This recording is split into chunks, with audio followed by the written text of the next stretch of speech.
Tribunal sebulan lebih setelah direlokasi dari Gedung Putih ke Pasar Apung Mardika, Ambon, sejumlah pedagang sepi pembeli.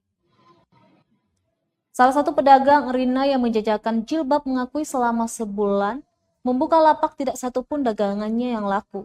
Jangankan untuk laku, dia mengatakan bahkan lapaknya tidak pernah dilewati oleh warga selain sesama pedagang di sana.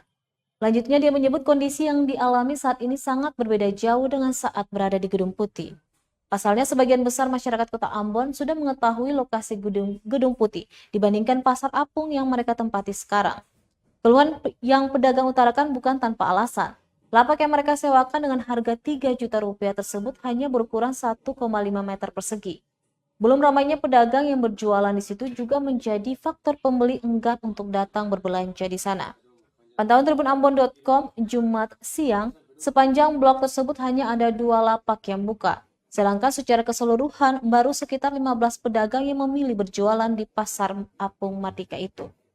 Diketahui Pasar Apung merupakan tempat yang disediakan pemerintah sebagai kawasan relokasi bagi para pedagang yang menempati Gedung Putih Mardika sebelumnya. Dia berharap kawasan itu bisa segera ramai agar para pedagang bisa tetap bertahan hidup di tengah kondisi ekonomi saat ini. Untuk mendapatkan lapak di Pasar Apung, pedagang diwajibkan membayar uang sewa sebanyak 2 juta rupiah hingga 4 juta rupiah agar bisa berjualan.